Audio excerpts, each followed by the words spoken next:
ದೇಶ ಶಿವಮೊಗ್ಗದಲ್ಲಿ ರಾತ್ರಿ ಒಂದು ಘಟನೆ ನಡೀತದ್ದು. ಅದು ಪೊಲೀಸ್ ಇಲಾಖೆದವರು ಒಂದು ಒಂದು ಹೋಟೆಲಿಗೆ ಹೋಗ್ತಾರೆ. ಆ ಹೋಟೆಲಲ್ಲಿ ಒಬ್ಬ ಕಾರ್ಮಿಕನಿಗೆ ಹಲ್ಲೆ ಮಾಡಿದ್ದಾರೆ ಅಂತ ದೊಡ್ಡ ಘಟನೆ ಥರ ಮಾಡ್ತಾರೆ ಸಂಬಂಧ. ಪೊಲೀಸ್ ಇಲಾಖೆದವರು ಮಾಡಿದ್ದು ಸರಿ ಅಂತ ನಾವು ಹೇಳ್ತೀವಿ, ಸಾರ್ವಜನಿಕರು ಅದೇ ಹೇಳೋದು. ಅಲ್ಲಿ ಏನು ಅಭಿಪ್ರಾಯ ಸರ್, ಬೇರೆ ರೀತಿ ಇಲಾಖೆದವರು ಲೇಟಾಗಿ ಬರ್ತಾಯಿದ್ರೆ, ಈಗ ಬೇರೆಯವರು ಶಿವಮೊಗ್ಗ ಒಂದು ಸೂಕ್ಷ್ಮ ಪ್ರದೇಶ ಅಂತ ಅಂತಾರೆ, ಅಂಥದ್ದಲ್ಲಿ 11 ಗಂಟೆ ಮೇಲೆ ಅವರು ನಿರಂತರ ಹೋಟ್ಲು ತೆಗ್ದಿರ್ತಾರೆ. ಅದು ಒಳಗೆ ಪ್ರತಿಯೊಂದು ನಗರದಲ್ಲಿ ಪ್ರತಿಯೊಂದು ಹೊರ ಜಿಲ್ಲೆದಲ್ಲೂ ಇರ್ಬೋದು ಹೋಟ್ಲುಗಳು 10 ಗಂಟೆಗಳು ಕ್ಲೋಸ್ ಆಗುತ್ತೆ. ನಮ್ಮ ಶಿವಮೊಗ್ಗದಲ್ಲಿ ಅವರಿಗೆ ಹೇಳೋರಿಲ್ಲ ಕೇಳೋರಿಲ್ಲ, 11 ಗಂಟೆ ಆಗುತ್ತೆ, 11:30 ಆಗುತ್ತೆ, 12 ಗಂಟೆ ಆಗುತ್ತೆ, ಇಲಾಖೆನೇ ಬಂದಿಲ್ಲ ಅಂದರೆ ಸರ್ ನಿರಂತರ 24 ಅವರ್ಸು ಸಪ್ಲೈ ಕೊಡ್ತಾರೆ. ಅಂಥದ್ದಲ್ಲಿ ನಿನ್ನೆ ಮೊನ್ನೆ ಘಟನೆ ಆಗಿದ್ದು 11:30 ಒಳಗೆ ಘಟನೆ ಆಗಿದೆ ನಮ್ಮ ಪ್ರಕಾರ. ಅಲ್ಲಿ ಏನಾಗಿದೆ ಅಂದರೆ ಸರ್, ಅದೇ ಇಲಾಖೆ ಬರ್ತಾರೆ, ಬೇರೆಯವರು ಏನೋ ಜಗಳ ಆಗ್ತಿದೆ, ಕೊಲೆ ಆಗ್ತಿದ್ರೆ ಇಲಾಖೆ ವೈಫಲ್ಯ ಅನ್ನೋರು.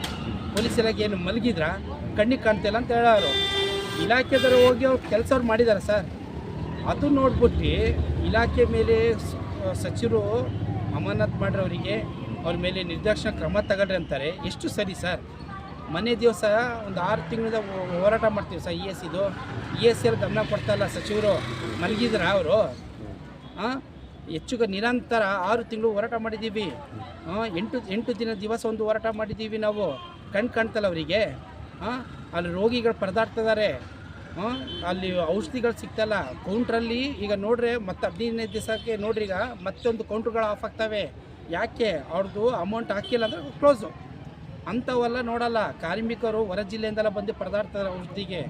ದಯಮಾಡಿ ಸಚಿವರು ಅಂಥವೆಲ್ಲ ಬಿಟ್ಬಿಟ್ಟು ಏನು ಆಗ್ತಾಯಿದೆ ಅಂತ ಗಮನ ಹರಿಸ್ಬೇಕು.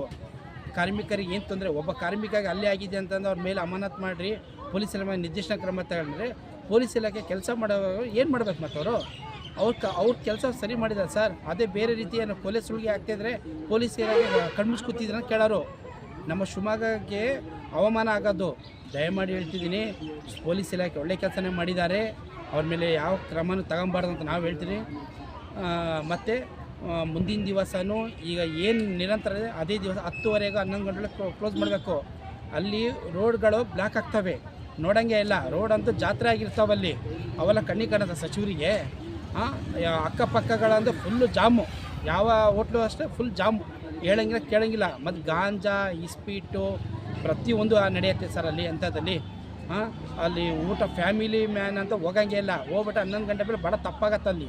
ಹಂಗಿದೆ ಅಂಥವ್ರಿಗೆಲ್ಲ 11 ಗಂಟೆಗೆ ಯಾವ ಕ್ರಮ ಇದೆ ಸರ್? ಹೊರ ಜಿಲ್ಲೆಗಳು ನೋಡಿ ಸರ್, 10 ಗಂಟೆ ಕ್ಲೋಸ್ ಆಗ್ತವೆ, 10 ರಿಂದ 10:30 ಕ್ಲೋಸ್ ಆಗುತ್ತೆ. ಪೊಲೀಸ್ ಇಲಾಖೆ ಒಳ್ಳೆ ಕೆಲಸ ಮಾಡಿದ್ದಾರೆ. ಪೊಲೀಸ್ ಇಲಾಖೆ ಮೇಲೆ ನಾವು ದೌರ್ಜನ್ಯ ಹೇಳ್ತಾ ಇಲ್ಲ. ಮುಂದಿನ ದಿವಸನೂ ಪೊಲೀಸ್ ಇಲಾಖೆ ಒಳ್ಳೆ ಕೆಲಸ ಮಾಡಿದ್ರೆ ನಾವು ಸ್ವಾಗತಿಸ್ತೀವಿ ಸರ್. ನಿಮ್ಮ ಹೆಸರು? ನಮ್ಮ ಮೊಹಮ್ಮದ್ ಶಫಿ, ರಕ್ಷಣಾ ವೇದಿಕೆ ಸ್ವಾಭಿಮಾನ ಜಿಲ್ಲಾ ಪ್ರಧಾನ ಕಾರ್ಯದರ್ಶಿ ಶಿವಮೊಗ್ಗ. ಬಸ್ ಸ್ಟ್ಯಾಂಡಲ್ಲಿ ಒಂದು ಇಲಾಖೆ ಅಧಿಕಾರಿಗಳಿಂದ ಏನಂತ ಹೇಳಿದ್ರೆ ಒಂದು ಶಿಸ್ತು ಕ್ರಮ ನಡೆಸಿದ್ರು. ಏನಂತ ಹೇಳಿದ್ರೆ ಅಂಗಡಿಗಳು ಕ್ಲೋಸ್ ಆಗಿರೋರಿಗೆ ಕ್ಲೋಸ್ ಮಾಡಿಸೋಂಥ ಕೆಲಸ ನಿರಂತರವಾಗಿ ನಡೀತಾ ಇರುತ್ತೆ. ಆ ಥರ ವಿಚಾರದಲ್ಲಿ ಒಂದು ನಡೆದೋಗಿದೆ. ಆದರೆ ಅದೇ ವಿಚಾರನ ಇಟ್ಕೊಂಡು ನಮ್ಮ ಕಾರ್ಮಿಕ ಸಚಿವರು ಇಲಾಖಾ ಅಧಿಕಾರಿಗಳ ಮೇಲೆ ಏನು ಶಿಸ್ತು ಕ್ರಮ ತಗೋಬೇಕು ಅಂತ ಹೇಳ್ತಾರೆ. ಅದು ಎಷ್ಟು ಮಟ್ಟಿಗೆ ಸರಿ? ಆದರೆ ಆ ಹುಡುಗ ಒಬ್ಬನೇ ಕಾರ್ಮಿಕನ ಶಿವಮೊಗ್ಗ ನಗರದಲ್ಲಿ ಒಂದು 70,000 ಜನ ಕಾರ್ಮಿಕರಿದ್ದಾರೆ. ಆಮೇಲೆ ESI ಹಾಸ್ಪಿಟ್ಲ್ ವಿಚಾರದಲ್ಲಿ ಒಂದು 6 ತಿಂಗಳಿಂದ ನಾವು ಹೋರಾಟಗಳನ್ನು ಮಾಡ್ಕೊತ ಬರ್ತಾಯಿದ್ವಿ, ನಿರಂತರವಾಗಿ ಹೋರಾಟ ಮಾಡ್ತಾಯಿದ್ದೀವಿ.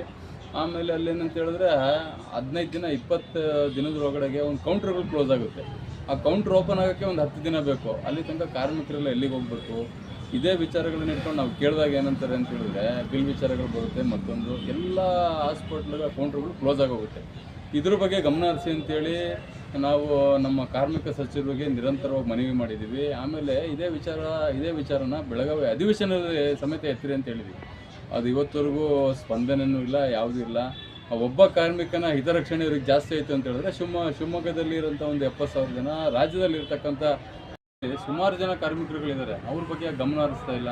ಒಬ್ಬ ಕಾರ್ಮಿಕನ ಮಾತ್ರ ಇವರಿಗೆ ಗಮನ ಹರಿಸೋಂಥದ್ದು ಎಂಥದ್ದು ಜ್ಞಾನೋದಯ ಆಗ್ಬಿಡ್ತಾ. ಈಗ ಮಿಕ್ಕಿದಾರಂಥ ಕಾರ್ಮಿಕರು ಇವ್ರಿಗೆ ಕಾರ್ಮಿಕರಲ್ವಾ? ಈ ಥರ ಏನು ಹೇಳಿಕೆಗಳನ್ನು ಕೊಡ್ತಾರೆ, ಶಿಸ್ತು ಕ್ರಮ ಜರುಗಿಸಿ ಅನ್ನೋ ಹೇಳಿಕೆಗಳು ಏನು ಕೊಡ್ತಾರೆ ಇಲಾಖಾ ಅಧಿಕಾರಿಗಳ ಮೇಲೆ, ಎಷ್ಟು ಮಟ್ಟಿಗೆ ಸರಿ? ಆಮೇಲೆ ಅವರ ಒಂದು ಕೆಲಸ ಮಾಡೋಂಥದಕ್ಕೆ ಇವರು ತಡೆಗಟ್ಟದಂಗೆ ಆಗಲ್ವಾ? ಮತ್ತು ತಡೆಗಟ್ಟಿ ಬೇರೆಯವರು ಟೈಮಿಂಗ್ಸಲ್ಲಿ ಓಪನ್ ಮಾಡ್ಕೊಳೋದಕ್ಕೆ ಕುಮ್ಮಕ್ಕು ಕೊಟ್ಟಂಗೆ ಆಗಲ್ವಾ? ಇದ್ರ ವಿರುದ್ಧ ನಾವು ಕರ್ನಾಟಕ ರಕ್ಷಣಾ ವೇದಿಕೆ ಸ್ವಾಭಿಮಾನಿ ಬಣ ಏನಿದೆ ತೀವ್ರವಾಗಿ ಖಂಡನೆ ಮಾಡ್ತೀವಿ ನಾವು. ನಿಮ್ಮ ಹೆಸರು? ಕಿರಣ್ ಕುಮಾರ್, ಕರವೇ ಸ್ವಾಭಿಮಾನಿ ಬಣ ಜಿಲ್ಲಾಧ್ಯಕ್ಷ ಶಿವಮೊಗ್ಗ.